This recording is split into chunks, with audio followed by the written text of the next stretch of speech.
It is 1984 жыл биология факультетінің бір топ студенттері Харт аралының маңында қайықпен бітіру кешін өткізіп жатыр. Кештің ортасында жас жігіт пен оның құрбысы қатты төбелесіп қалды. Ашуланған бойжеткен неке жүзігін теңізге лақтырып жіберді. Бірнеше минуттан кейін ол қайыққа қарай жүзіп бара жатқан қорқынышты тіршілік иесін байқады. Ол шошып кабинаға қарай жүгірді. Бірақ бір секундтан кейін студенттердің бірі кенеттен суға түсіп кетті. Оны бірден тірідей жеп қойды. Барлығы әп-сәтте үрейленді. Олар аңнан құтылғысы келіп жасырынуға асықты. Жас келіншектің де қолынан ештеңе келмеді. Оған 6 басты мутантты акула шабуыл жасап, аузында өлді. Сол қырғыннан кейін 30 жыл алға жылжып, Уилл тағы 4 жұпты сол қайғылы аралға келеді. Көптеген жылдар бойы Уилл мен оның әйелі қарым-қатынас терапиясына берілген. Олар ажырасудың алдында тұрған жұптарға көмектесіп келеді. Бұл жолы Уилл оларды сыртқы әлемнен толығымен ажыратуға шақырады. Бұл олардың бір-бірімен шынымен қайта қосылуының жалғыз жолы деп санайды. Уилл ерлі-зайыптылар бірге өткізе алатын бірқатар іс-шаралар ұйымдастырады. Ол олардың өзара жанашырлығы мен эмоционалды байланысын нығайтуға үміттенеді. Уиллдің әйелі ол жерде болмағандықтан, ол Мериден оны көрсетуге көмектесуін сұрайды. Бұл Меридің күйеуі Джеймсті бірден қызғаныш сезімін тудырады. Сессиядан кейін Уилл өзінің көмекшілері Бред пен Ребеккадан қажеттінің барлығын қалқымалы платформаға қоюды сұрайды. Ол ерлі-зайыптылардың демалуға мүмкіндік алғанын қалайды. Платформа дайын болғаннан кейін Бред пен Ребекка ескекпен жүруді шешеді. Маржан рифіне қарай. Ребекка бұл жерден керемет көріністер бар деп сенеді. Бірақ олар келгенде суда бірдеңе қозғалып жатқанын сезеді. Кенет Бред тақтадан лақтырылды. Бірнеше секундтан кейін Ребекка да теңізге құлап кетеді. Дәл осы сәтте мутантты акула бізге жақындап келеді. Ол екеуін де сол жерде жалмап жатыр. Осы уақытта Уилл Роуз басқа қайыққа мінеді. Оның әйелі Сьюзанна Зак есімді жігітпен бірге отыр. Сьюзанна тек Уиллдің қолтаңбасын алу үшін осында. Ол олардың ажырасуын бір жолы шешкісі келеді. Сьюзанна олардың некелерін тоқтатуды талап еткеннен кейін, ол ақыры қол қойды. Ол бірден жаңа жігітімен кетіп қалады. Бұл елсіз аралда аман қалу үшін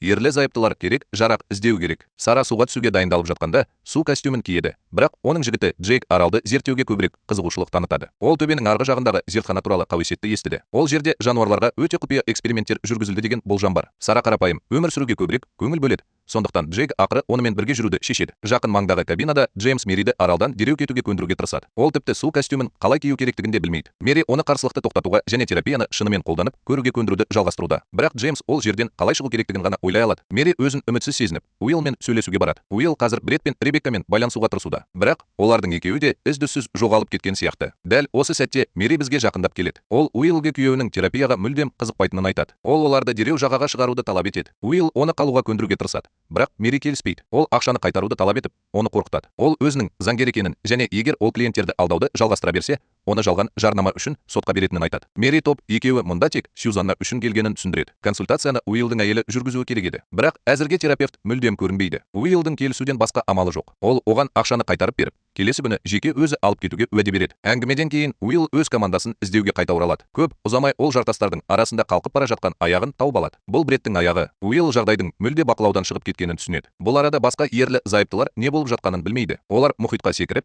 қалқымалы платформаға қарай жүзе бастайды. Мери артта қалды, бірақ соңында топқа қарай бет алды. Шомылу кезінде ол кенеттен бетінде қалқып тұрған мәйітті байқайды. Бұл қорқынышты көрініс оны әбден абдырап қалды. Бақытымызға орай, Уилл оны қауіпсіз жерге апару үшін дәл уақытында келеді. Ол барлығына мәйіттің Бреттікі екенін айтады. Ол Бретке үлкен ақ мысық шабуыл жасағанын болжайды. Бұл жерден аман-есен шығу үшін топ тез арада жоспар құрады. Олар алдымен қайыққа оралу керек. Содан кейін аралдан кетудің жолын табу керек. Уилл барлығына қалқымалы платформаны жақын жерде зәкірде тұрған қайыққа қарай итеріп, ескекпен жүзуді бастауды бұйырады. Бірнеше минуттан кейін олардың командалық жұмысының арқасында олар ақыры бортқа көтеріледі. Бортқа шыққаннан кейін Уилл радиодан әскери теңіз күштеріне хабарласып, көмек сұрауға тырысады. Бірақ қанша қоңырау шалса да, ол жауап алмайды. Барлық ерлі-зайыптылар дәл қазір аралдан кетуді талап етеді. Бірақ Уилл бас тартады. Ол Ребеккаға не болғанын білмейінше кетпейді. Содан кейін герцог оны іздеуге қосылуға шешім қабылдайды. Оның әйелі Дафна одан өз өміріне қауіп төндірмеуін өтінеді. Бірақ герцог өзіне тым сенімді. Ол адамдардың ең жақсы жыртқыштар екенін және кез келген құбыжықтардан қорқуға негіз жоқ екенін айтады. Джейк те Уиллдің шешіміне ашуланды. Егер Уилл оларды қауіпсіз жерге жеткізбесе, ол да сотқа беремін деп қорқытады. Бірақ Уилл жоғалған әріптесін қалай табуға болатынын ғана ойлайды. Аралға оралған Уилл мен Дюк тез арада қолдан жасалған мылтықты жинады. Олар бұл қаруды акуланың басын тесіп, оның миын жару үшін қолдануды жоспарлап отыр. Аңды азғыру үшін герцог әдейі алақанын кесіп, қанның теңізге тамшылауына мүмкіндік береді. Ол құбыжықты азғырып, оны өлтіру үшін иісті пайдаланғысы келеді. Бастапқыда бұл жоспар шынымен жұмыс істеп жатқан сияқты. Құбыжық қанға тартылады. Дегенмен, бұл қарапайым акула емес деп ешкім күтпейді. Оның шын мәнінде 5 қосымша басы бар. Герцог күтпеген жерден ұсталып жатқанда, 6 басты мутантты акула судан секіріп түсіп, оған секірді. Ол үшін 5 бас төбелесіп жатыр. Олардың әрқайсысы олжасының бір бөлігін тартып алғысы келеді. Құтырған аң аулау кезінде герцогтың денесі екіге бөлінеді. Содан кейін бастарының бірі қалған аяқ қолын жұтып қояды. Сахна қанды қырғынға айналғанда, Уилл бұрылып, өз өмірін сақтап қалу үшін жүгіреді. Одан да сорақысы, осы бейберекетсіздіктің ортасында қайық жартастарға соғылады. Корпус зақымданып, Қазір барлығы теңізде қалып қойды. Уилл қайыққа жетіп, барлығына аралға қайту керектігін айтады. Қайық қирап қалды. Көмексіз олар бәрібір онымен жүзе алмайды. Қазір ең жақсысы құрлықта құтқарылуды күту. Кем дегенде аралда акула оларға жете алмайды. Бәрі өлгенше қорқып тұрса да, бұл олардың жалғыз мүмкіндігі екенін біледі. Сондықтан олар қайтадан суға секіріп, жағаға қарай жүзеді. Бірақ олар құрлыққа оралған бойда Сара тағы бір дағдарысты байқайды. Топтың метеорологы ретінде ол қатты дауылдың келе жатқанын байқады. Оның болжауынша, бүкіл арал су астында қалуы мүмкін. Егер олар орнында қалса, аралмен бірге түбіне дейін барады. Жалғыз басқа нұсқа оңтүстікке қарай бет алу. Ол жерде Бірінші дүниежүзілік соғыстың ескі шамшырағы бар. Егер олар ішке тығылса, олар одан аман қалуы мүмкін. Бірақ Сара оларға уақыт жетпейді деп ойлайды. Олар жеткенше аралды су басып қалуы мүмкін. Дәл сол кезде Джек басқа жоспарды ұсынады. Ол оларға қараусыз қалған зертханаға баруды ұсынады. Негізгі құрылым қалқымалы доктардың үстіне салынған. Бұл толқын қаншалықты жоғары болса да, зертхана сумен бірге көтерілетінін білдіреді. Шын мәнінде, олар сол жерде қауіпсіз болады. Сонымен қатар, ең бастысы, көмекке шақыру үшін радионы сол жерде қалдыруға болады. Егер олардың жолы болса, зертханада тіпті қару жарақ болуы мүмкін. Егер олар осы 6 басты құбыжықпен тағы да бетпе-бет келуге мәжбүр болса, олардың кем дегенде күресуге мүмкіндігі болады. Олар зертханаға жеткенде, оның толығымен жойылғанын көреді. Бұл қараусыз қалған полигонға ұқсайды. Шамасы, бұл жер дауыл басталмай тұрып құлап кетуі мүмкін. Солай болса да, бұл олардың элементтерден жасыра алатын жалғыз жері. Уилл ескі рацияны тауып алып, жақын маңдағы базаға жетуге тырысады. Бірақ қанша қоңырау шалса да, ешкім жауап бермейді. Осы уақытта Джеймс зерттеу жазбаларын тауып жатыр. Осы файлдардың арқасында ол мутантты акуланың қайдан шыққанын анықтады. Ғалымдар бұл жерде жасырын эксперименттер жүргізіп жатқаны белгілі болды. Олар акуланың керемет емдік қабілетін адамдарға жеткізгісі келді. Әдетте, егер акула ауыр жарақат алса, бірақ өлмесе, оның денесі баяу қалпына келеді. Бірақ бұл акуланың қорқынышты мутациясы бар. Ол жарақат алған сайын жара жазылып қана қоймайды. Оның басы мүлдем жаңа болып өседі. Бұл 6 басты қорқынышты түс осылай болды. Жазбаларға сәйкес, оны өлтірудің жалғыз жолы оның жүрегіне соққы беру. Қанша басыңды кессең де, жаңасы қайта өседі. Бірақ оның бір ғана жүрегі бар. Ол жүректі қалпына келтіру мүмкін емес. Олар әрі қарай не істеу керектігін талқылап жатқанда, Уилл Ребекканың серфинг тақтасын байқайды. Тақта терең тістеу белгілерімен жабылған. Енді Ребекканың көптен бері тірі болмағаны анық. Кенеттен қалқымалы зертхана қатты сілкінді. Джек тепе-теңдігін жоғалтып, тікелей мұхитқа құлады. Металл баған құлап, платформаға қайту жолын жауып тастады. Сара үрейленіп, жігітін тапқысы келді. Бірнеше секундтан кейін Джек ақыры жер бетіне шығады. Досының көмегімен оны қайтадан платформаға сүйреп апарады. Ол өліммен бетпе-бет келгеннен кейін ерлі-зайыптылар бір-бірін қатты құшақтайды. Сара Джектің әлі тірі екенін білгенде көзіне жас алады. Бірақ бір секундтан кейін мутантты акула өкпелеп, Сараны суға сүйреп апарады. Джек оны құтқару үшін суға түседі. Бірақ құбыжық оны да сүйреп апарады. Жас жұбайлардың соңы қорқынышты аяқталады. Жағдай бақылаудан шығып кеткенде, Уилл қалғандарына аралға қайтуды бұйырады. Ол құбыжықтың назарын аудару үшін артта қалады. Дағдарыс кезінде радиодан ақыры дауыс шығады. Бұл Сюзанна. Ол SOS сигналын естіп, онымен байланысуға тырысады. Уилл оған қайықты маякқа апарып, аман қалғандарды күтуін айтады. Акула зертханаға кіріп кетті. Бірақ Уилл аздап қашып, аралға оралды. Енді олардың жалғыз мақсаты дауыл соққанға дейін маякқа жету. Кем дегенде, олар солай ойлайды. Бірақ содан кейін құрлықта одан да ақылсыз нәрсе болып жатыр. Мутантты акула сөзбе-сөз теңізден шығып кетеді. Ол денесін ұстап тұру және құмда қозғалу үшін бүйір бастарын тырнақ тәрізді пайдаланады. Құбыжық тез жорғалап, жаңа ғана некелерін қалай құру керектігі туралы сөйлесіп жатқан ерлі-зайыптыларға қарай бет алды. Кип алдымен ұсталды. Ол Энджиге жүгіріп барып, оны осында қалдыр деп айқайлайды. Бірақ Энджи күйеуін тастап кетуден бас тартады. Бір секундтан кейін оны да сүйреп әкетеді. Екеуін де акула жеп жатыр. Қалғандары бұрылып, өмірлерін сақтап қашып кетеді. Ең сорақысы, бұл 6 басты акула жай жүрмейді. Жүгіре алады. Құбыжық шабуыл жасамақ болған кезде Уилл оған таяқпен жүгіреді. Ол аңның бір басын кесіп тастайды. Ауыр жараланған акула бір сәт мұхитта жасырынып жүр. Топ бір секундты босқа өткізбей маякқа қарай жүгіреді. Зак пен Сюзанна оларды сол жерде қайықпен қарсы алады деп болжануда. Олар келген бойда Джеймс пен Уилл шамдарды қосу үшін басқару тақтасын іздеуге шығады. Мери Дафнаны тыныштандыру үшін осында қалады. Дафна күйеуінің өлімінен әлі де шошып, есінен танып қалады. Ол күйеуінің дәл алдында тұрғандай өз-өзімен сөйлесе бастайды. Мери досының әбден күйзеліске ұшырағанын түсініп, Уилл мен Джеймстің көмегіне жүгінеді. Осы кезде Дафна орнынан тұрып, маяктан үнсіз жалғыз өзі шығып кетеді. Бұл кезде құбыжық тез арада маякқа қарай жүзеді. Кесілген басы қазірдің өзінде қайта өсіп жатыр. Уилл мен жалғыз қалған Джеймс кенеттен оны қорқыта бастайды. Ол Уилл мен Меридің арасында не болып жатқанын жақсы білетінін ашық айтады. Джеймс қызғаныштан жүйкесін жоғалтады. Ол мылтықты тартып алады. Ол әйелімен ұйықтап жатыр деп ойлайтын адамға қоқан лоққы жасауды жоспарлап отыр. Бірақ мылтық тіпті оқталмаған. Уилл тез ойланып қалады. Джеймс қандайда бір ақымақтық жасамас бұрын ол оқ-дәрілерді тартып алады. Ол Мери екеуінің арасында мүлдем ештеңе болмайтынын түсіндіреді. Дәл осы сәтте Мери оның қасына келеді. Ол оларға ацетилен салынған қорапты тапқанын айтады. Бұл соғыс кезінде сарбаздар шамдарды жағу үшін пайдаланған ескі отын. Мұны естіген Джеймс сигнал шамын жағатынын айтты. Ол Уиллге ауыр танктерді сүйреп апаруды бұйырды. Мери қалып, Уиллге көмектесуге шешім қабылдады. Ол бір адамның жалғыз жүру үшін танктер тым көп деп санайды. Бұл қадам Джеймсті одан сайын күдіктендіреді. Оның ашуы бұрынғыдан да күшейе түсті. Қалғандары аман қалу үшін күресіп жатқанда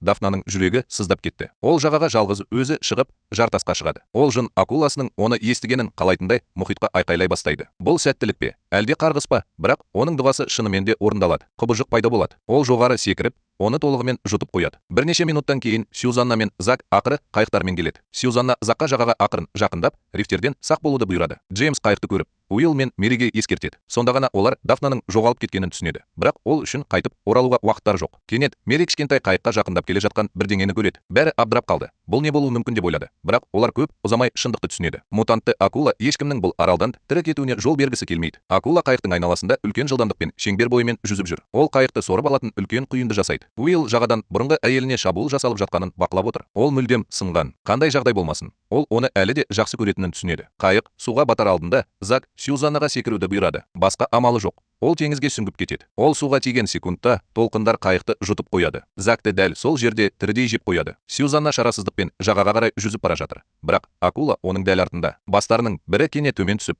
оны бірден өлтіреді. Тастардың үстінде тұрып, Уилл азап шегіп айқайлайды. Әйеліңнің көз алдыңда өліп жатқанын және оны тоқтатуға дәрменсіз екеніңді көруден асқан қатыгез ештеңе жоқ. Осы кезде Уилл құбыжықты жойғысы келеді. Бәрінен де артық. Мэри оған акуланы судан шығару керек екенін айтады. Оны құрлықта өлтіру оңайырақ. Уилл Джеймске оқ-дәрілерді алу үшін шкафтың кілтін береді. Аңды азғырмас бұрын Уилл мен Мэри құмға бірнеше газ баллондарын көміп тастайды. Олар өздері мен құбыжық арасында жарылғыш тосқауыл жасағысы келеді. Олар жұмыс істеп жатқанда Мэри Уиллге одан аман қалатындарын айтады. Уилл оған көмектесуге уәде береді. Сен оны жеңе аласың. Құбыжық қайта пайда болып теңізден жорғалап шығады. Уилл барлығына әртүрлі тараулардың назарын аудару үшін бөлінуді айтады. Олардың барлығы құбыжықты ішке тарту үшін айғайлап жатыр. Джеймс оқ ату үшін мылтығын көтереді. Бірақ ол жанармай бактарын көздемейді. Ол акуланың өзін нысанаға алады. Оқ құбыжықты шегінуге мәжбүр етеді. Бірақ бұл бүкіл жоспарды бұзады. Акуланы аквариумға қайтару үшін Уилл тәуекелге бел буып, оған қайта жақындауға мәжбүр болады. Сол кезде Джеймс бұл оның қарсыласынан құтылудың ең жақсы мүмкіндігі екенін түсінеді. Ол сабырлы түрде мылтығын алып, Уиллді нысанаға алады. Бақытымызға орай, Мэри күйеуінің опасыз жоспарын көреді. Ол Уиллге жүгіріп барып, оны жерге құлатады. Джеймстің атысы Уиллдің дәл артында ысқырды. Ол өлтірілуге бірнеше дюйм қалды. Акула Мэриге қарай жүгіргенде, Джеймс үрейленіп,